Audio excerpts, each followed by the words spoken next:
आज हम देखेंगे टीचिंग सिस्टम में किन किन चीजों को ध्यान रखना है। टीचिंग सिस्टम का एक महत्वपूर्ण हिस्सा होता है हॉलिस्टिक टीचिंग सिस्टम। उसके 4 महत्वपूर्ण बिंदु होते हैं, आप चाहो लिख लो। नंबर 1, मल्टी डायमेंशनल डेवलपमेंट, बहुमुखी आयाम।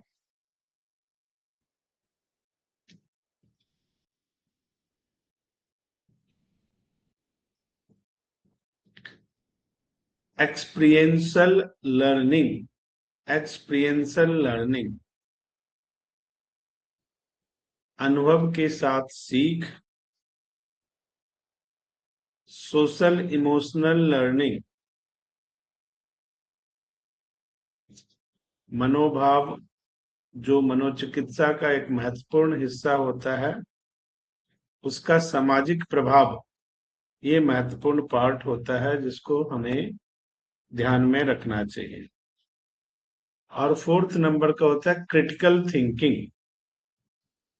आ जाओ 1 मिनट। क्रिटिकल थिंकिंग, दीपक।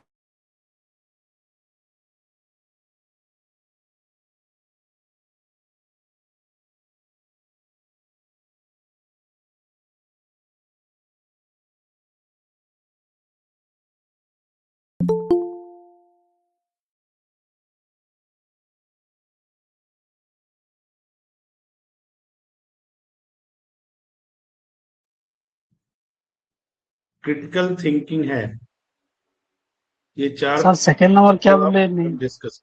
क्रिटिकल थिंकिंग में मैं कॉल बैक अभी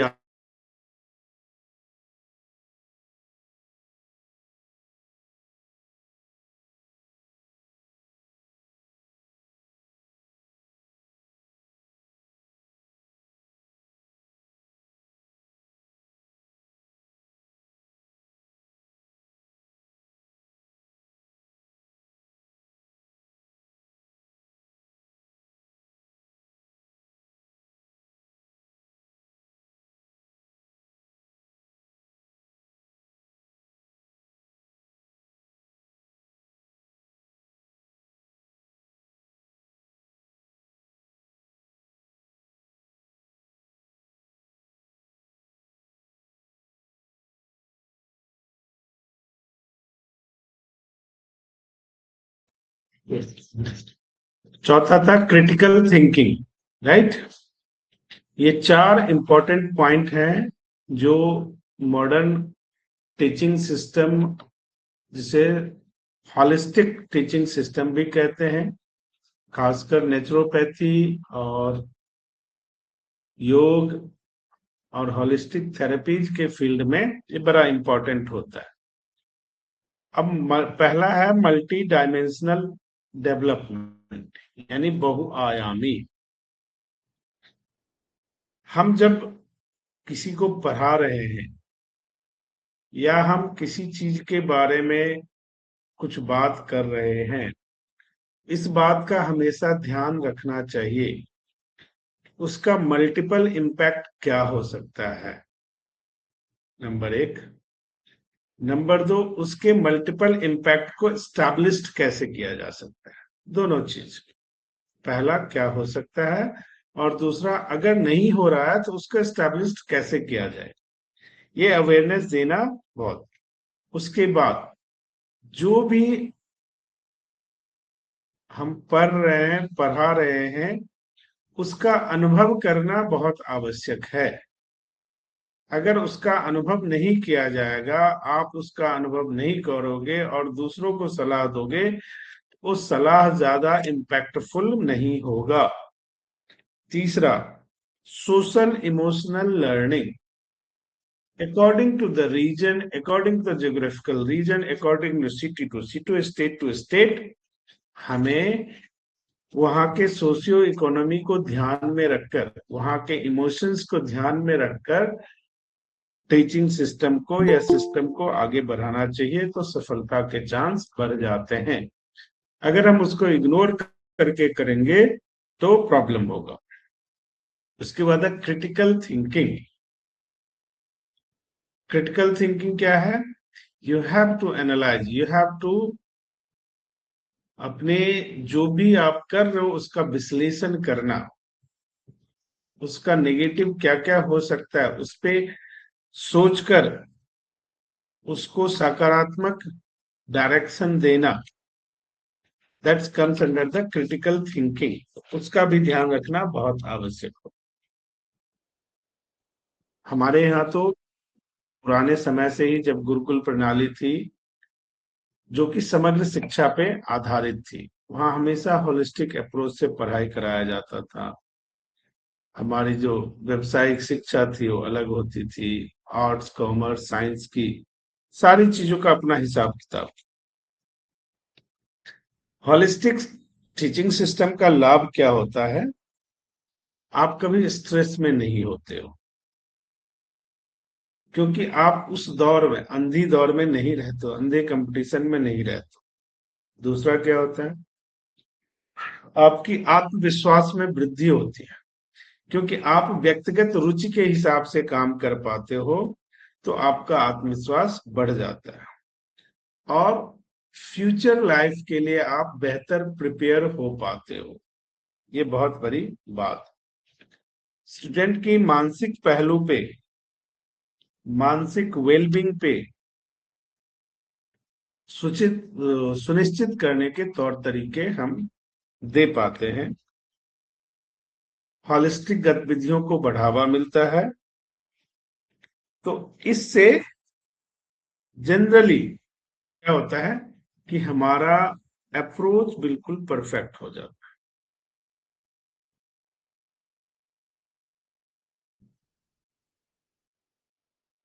जब हम किसी चीज को, बाल्टी में पानी भरा हुआ है,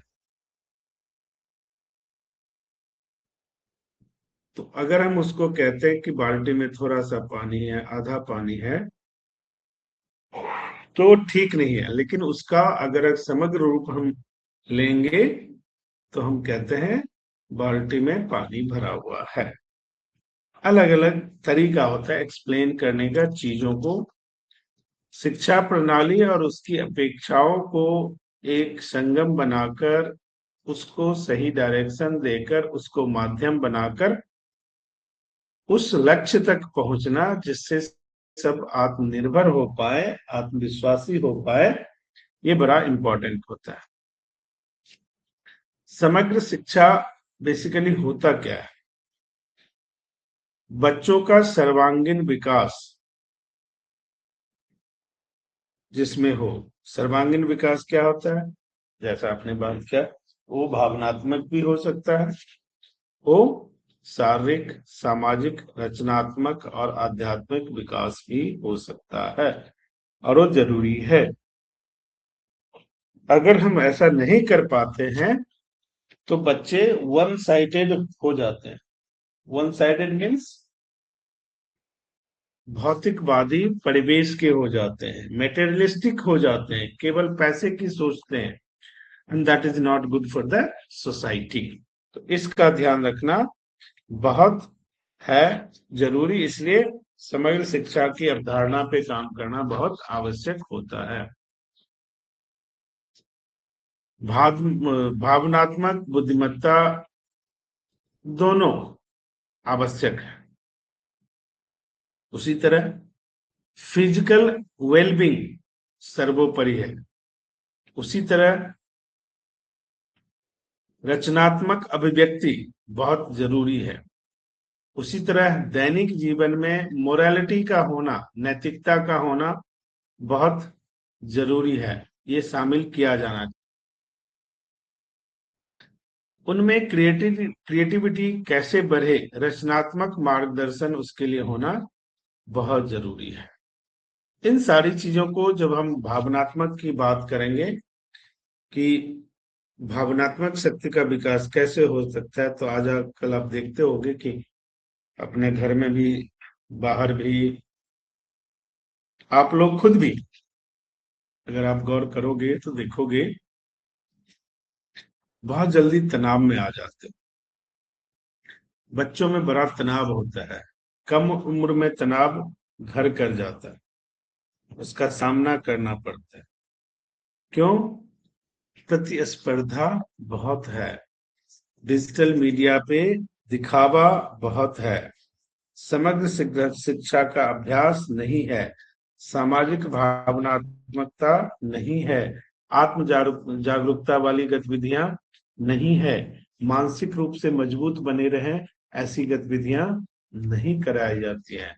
जिन स्कूलों में बड़े बड़े पैसे देते हैं, कॉलेजों में या जिन इंस्टीट्यूटों में, वहां ये सब चीजें नहीं सिखाई जाती है। वहां केवल क्वेश्चन आंसर और नंबर, ये तीन चीजें होती है जो सर्वांगीण विकास के लिए उचित नहीं है। और क्या करता है ये? नवाचार और रचनात्मकता को बढ़ावा देता है। समग्र शिक्षा प्रणाली बच्चों को प्रश्न पूछने लायक बनाया जाता है, उनको हर चीज का परीक्षण करने की आजादी दी जाती है, सोच को एक सीमित दायरे से बाहर ले जाया जाता है। जो आज का वातावरण है, उस वातावरण में जब तक इन सब चीजों से रूबरू हम नहीं होते हैं तो हमारे लिए बड़ा मुश्किल काम हो जाता है। समाजीकरण और संचार तंत्र को बढ़ावा, सामूहिक गतिविधियां, सामुदायिक सेवा, अंतरक्रियात्मक। आज की डेट में जब हम देखते हैं तो बच्चे खुद में सिमटते जा रहे हैं या प्रोफेशनल खुद में सिमटते जा रहे हैं, हम लोग पारिवारिक तौर पे भी खुद में सिमटते जा रहे हैं, जिससे उनके अंदर सामुदायिक भाव या सामूहिक गतिविधियां खत्म होती जा रही है। क्रियात्मक शिक्षण प्रणाली, सहयोग करना, एक दूसरे के वास्तविक रूप को स्वीकार करना, प्रभावी ढंग से आपस में संवाद करना, जो वास्तविक जीवन के लिए बहुत महत्वपूर्ण है, उसका अभाव हो रहा है। दूसरी और महत्वपूर्ण क्या है? आज की जो शिक्षा प्रणाली है उसमें स्वास्थ्य और शारीरिक तंदुरुस्ती का भी अभाव है। योग, खेल, शारीरिक गतिविधियां शारीरिक विकास पर केंद्रित है, ये बचपन से करना जरूरी है। अगर उसको नहीं किया जाएगा तो संतुलन नहीं, बच्चों का संतुलन खत्म हो जाएगा। इसका प्रशिक्षण होना बहुत आवश्यक है। आत्म अन्वेषण यानी खोज को रिसर्च करने के प्रति जागरूकता। जैसे आप लोग हो, आप लोग पढ़ते हो, योग सिखाते हो, योग से ट्रीटमेंट दोगे, लेकिन क्या रिसर्च ओरिएंटेड हो? रिसर्च ओरिएंटेड कैसे बन पाओगे आप जो करते हो उसका कोई रिकॉर्ड मेंटेन किया आपने? आप जो करते हो उसका कोई फाइल बनाई आपने? आप जो करते हो उसके नफे नुकसान को कहीं लिखा आपने? जब आप इसको लिखोगे, जब आप करोगे, तभी तो आपको नफा नुकसान का पता चलेगा, और तभी उसको एनालाइज करके रिसर्च करके एक नई चीज बना पाओगे, जो कमी होगी उसको ठीक कर पाओगे। लेकिन हम ऐसा नहीं कर रहे हैं। वो भी बहुत जरूरी है, जो आपको करना चाहिए। उसके बाद रटने की बजाय, प्रोटोकॉल लिखने के बजाय, प्रोटोकॉल याद करने के बजाय उसको सीखने का प्रयास करो। जब आप सीखोगे तो आप बेहतर बन पाओगे, सीखोगे तो बेहतर एक्सप्लेन कर पाओगे, सीखोगे तो बेहतर एक्शन करके दिखा पाओगे। इसके बाद ध्यान और मानसिक स्वास्थ्य, भावनात्मक रूप से या कैरेक्टर के रूप में स्ट्रांग बनाने के लिए ये बहुत जरूरी है कि ध्यान का अभ्यास किया जाए। इस तरह के चीजों का आयोजन किया जाए, सेमिनार्स के, ताकि इस पर इसको बढ़ावा मिल सके, इस पे ध्यान केंद्रित हो सके और कैरेक्टर के रूप में हम स्ट्रांग बन सके।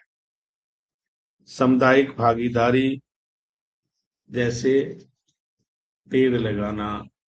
अब हम योग नेचुरोपैथी से बिलोंग करते हैं, herbal tree, herbal garden, herbs के वृक्ष को, पौधे को बढ़ावा देने का काम कैसे करें, उससे क्या फायदे हैं, क्या नुकसान है, इसका प्रमोशन कैसे करें। ये सारी चीजें बहुत सामूहिक भागीदारी में आती है, जिससे जिम्मेदारी एक मजबूत भावना विकसित होती है। तो इसको भी हम कर सकते हैं, जिससे हमें फायदा मिलता है। हम जितने भी पिछले अगर साल भर हमने पढ़ाई किया तो साल भर का रिकॉर्ड है हमारे पास। उस रिकॉर्ड से हम कैसे स्टडी कर पाते हैं वो देखा है हमने। अगर नहीं कर पाते तो क्यों नहीं पढ़ पाते उसको देखा है हमने। ये बड़ा जरूरी है, अगर हम उस पर नहीं करेंगे तो बड़ी दिक्कत आ जाएगी। तो हमारा मोरल डेवलपमेंट नहीं होगा, हमारा नैतिक विकास नहीं होगा। उसके बाद क्या करना है, व्यवहारिक बातों पे हम आए थे। To be perfect in your profession, need to do more and more practice. To be perfect in your profession, अगर आपको अपने प्रोफेशन में परफेक्ट बनना है तो क्या करना है, बेहतर प्रैक्टिस करना है under guidance of your teacher.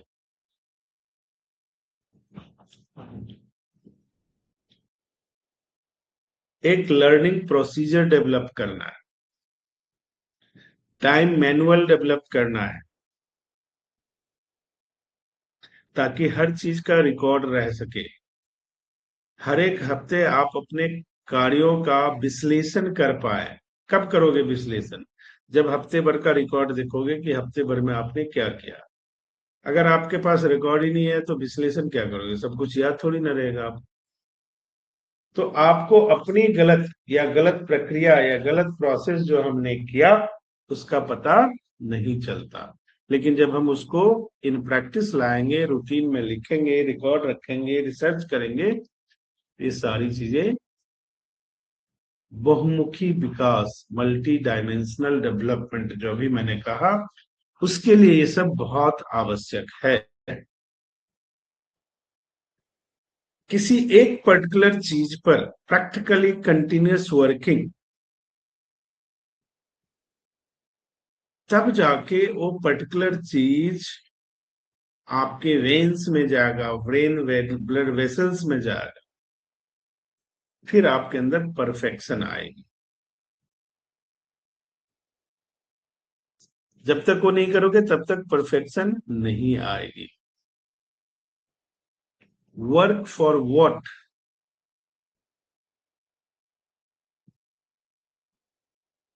How channelize your practice,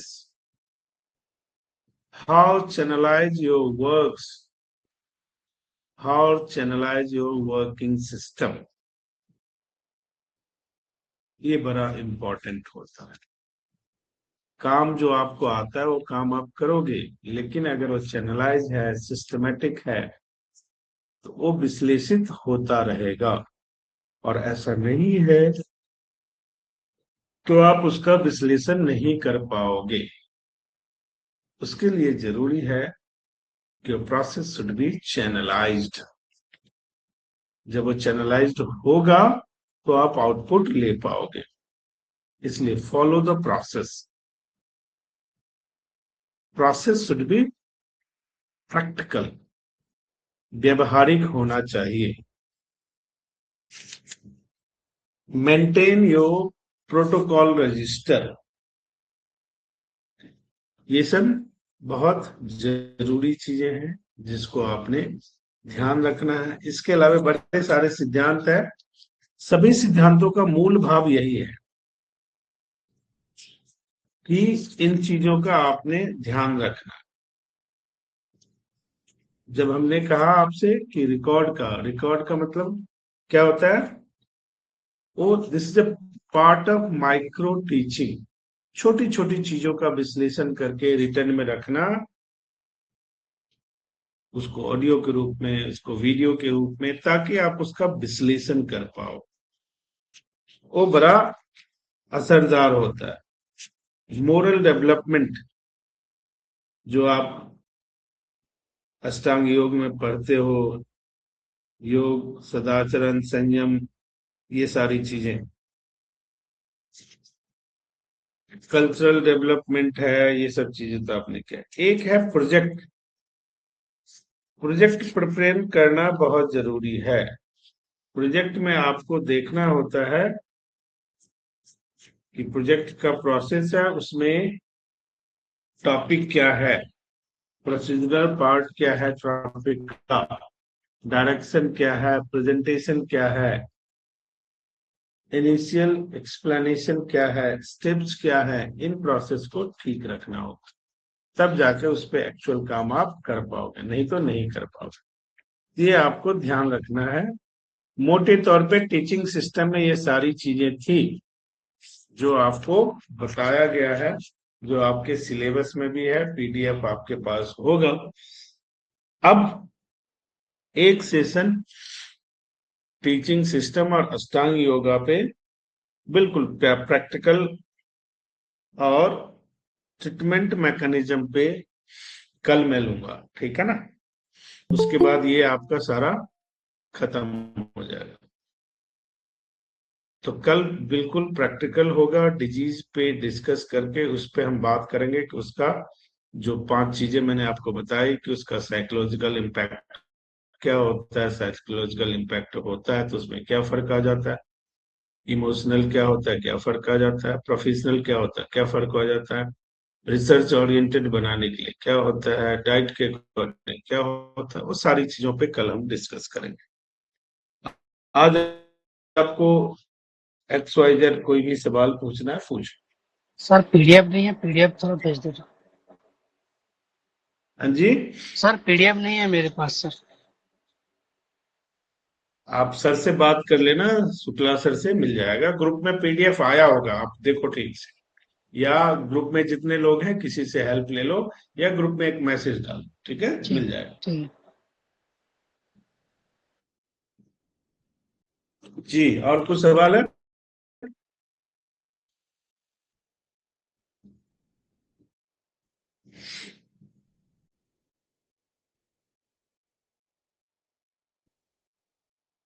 मैं सवाल पूछूंगा तो आप लोगों के लिए समस्या होगी, तो बेहतर है कि आप ही पूछ लो,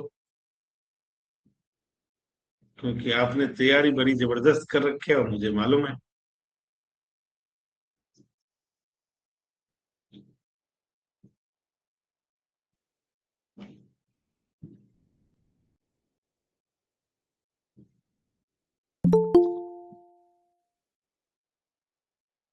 कोई सवाल नहीं है?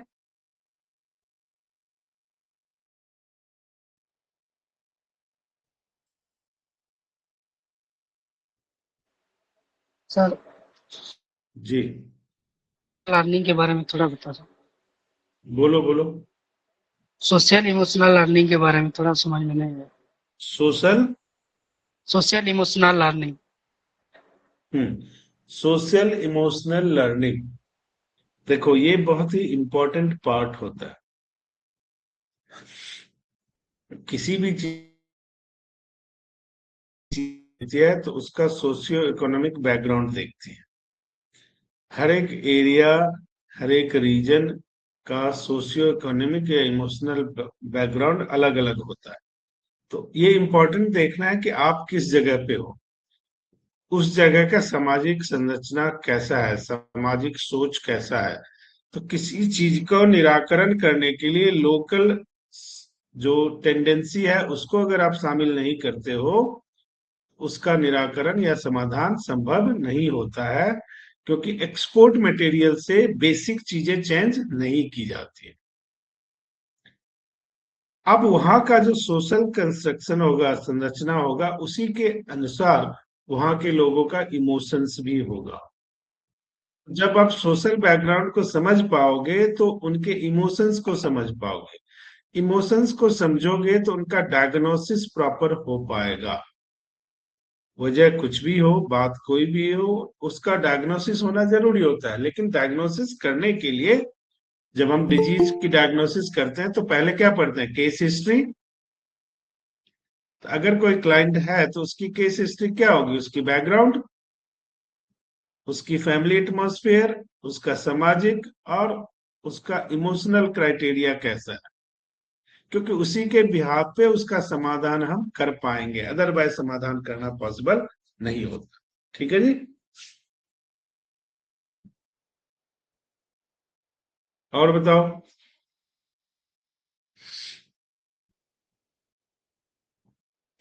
और कुछ पूछना?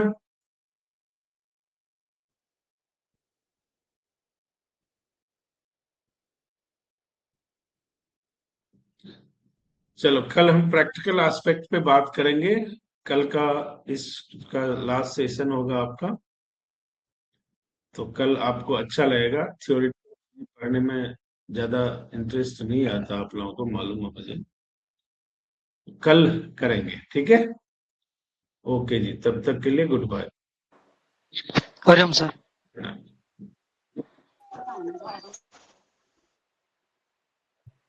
हरिओम सर। हरिओम सर। किसके पास पीडीएफ है तो थोड़ा भेज दीजिए।